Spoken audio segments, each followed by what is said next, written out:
வீடு எவ்வளவு அழகாக இருக்கிறது. குழந்தைகள் வாழும் உலகம் எவ்வளவு இனிமையான ஒரு உலகம். அவங்க எவ்வளவு வெள்ளந்தியா இருக்கிறாங்க. எங்க வீட்டுக்கு பக்கத்து வீட்டு பாப்பா அடிக்கடி விளையாட வரும். ஒரு நாள் ரொம்ப அழகான கவுன் போட்டிருந்தது. நான் கேட்டேன், பாப்பா கவுன் அழகா இருக்கே, பொங்கலுக்கு எடுத்ததா அப்படின்னு. இல்ல எனக்கு எடுத்தது அப்படின்னு. எவ்வளவு அப்பாவித்தனமான ஒரு பதில், சிந்திக்கவே முடியாது.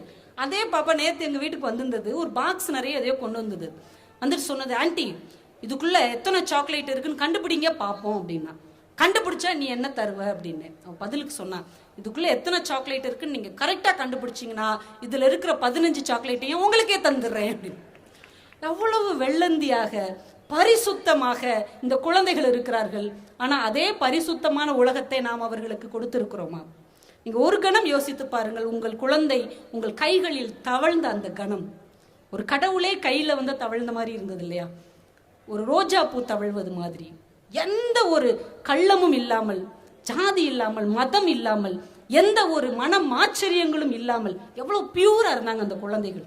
மழை நீர் மாதிரி, கடவுளின் துகள் மாதிரி இருந்தாங்க. ஆனா இன்னைக்கு அந்த குழந்தைகள் வளர வளர அவர்கள் எப்படியெல்லாம் மாறி இருக்கிறார்கள். அவர்கள் மாறி இருக்கிறார்களா? அவர்களை நாம் வார்த்தைகளின் மூலம் மாற்றி இருக்கிறோமா என்பதுதான் இங்கே கேள்வி. அழகாக பரிசுத்தமாக வந்த பிள்ளைகளை நம் வார்த்தைகளை வைத்து வைத்தே நாம் அவர்களை மாற்றிக்கொண்டு இருக்கிறோம். இனியவர்களே, என்னுடைய சக பேச்சாளர் ஒருத்தர் அவருக்கு நடந்த சம்பவத்தை ரொம்ப நகைச்சுவையா சொன்னார். அவருக்கு ரொம்ப நாளா ஜிப்பா போட்டுக்கணும்னு ஆசை. உடனே ஒரு கடைக்காரர்கிட்ட போய் கடையில் ஜிப்பாவுக்கு துணி எடுத்துட்டு வந்து கடைக்காரர்கிட்ட தைக்க கொடுத்துருக்கிறார்.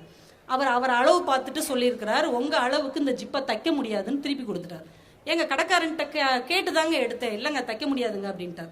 ரொம்ப நொந்து போய் போற வழியில இன்னொரு டெய்லர் இருந்திருக்கிறார் பக்கத்து தெருவில். அவர்கிட்ட போய் கொடுத்து, ஏங்க இதுல எனக்கு ஜிப்பா தைக்க முடியுமான்னு இருக்கார். அவர் அளந்து பார்த்துட்டு, அழகா தைக்கலாம் சார், சூப்பரா தைச்சிடலாம், 5 நாள் கழிச்சு வாங்கன்னு இருக்கார்.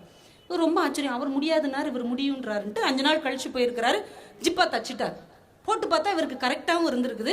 நல்லா தச்சிருக்கீங்களா சார்ன்னு சொல்லும் போதே அந்த டெய்லருடைய மகன், ரொம்ப குட்டி பையன் ஓடியாந்துருக்கான். இவர் போட்டிருக்க அதே துணியில அவன் ஒரு குட்டி ஜப்பா போட்டிருக்கான், அவன் ஒரு குட்டி ஜிப்பா போட்டிருக்கான். ஏன்னா மிச்ச துணிலாம் அவனுக்கு தச்சு கொடுத்துருக்கிறார். உடனே இவர் பார்த்தோன்னே ஓடுறான்னு விரட்டியிருக்காரு. உடனே இவர், பரவாயில்ல இருக்கட்டும், நல்லா தச்சிருக்கீங்க சார், எனக்கு ஒரு சந்தேகம். பக்கத்து தெருவில் இருக்கிற டெய்லர்கிட்ட இதே துணியை கொடுத்து எனக்கு ஜிப்பா தைக்க சொன்னதுக்கு உங்களுக்கு அளவு பத்தாது, இந்த ஜிப்பா இந்த துணி பத்தாதுன்னு அனுப்பி விட்டாரு. ஆனா நீங்க எனக்கும் கரெக்டா தச்சு மிச்ச துணியில உங்க குழந்தைக்கும் தச்சிருக்கீங்களே, இது எப்படி சார் சாத்தியம்னார். உடனே அவர் சிரிச்சுக்கிட்டே சொன்னார், அது ஒன்றும் இல்லை சார், அந்த டெய்லருக்கு 2 பசங்க, எனக்கு ஒரே ஒரு பையன், அதனால பத்திக்கிச்சு அப்படின்னு இருக்கிறார்.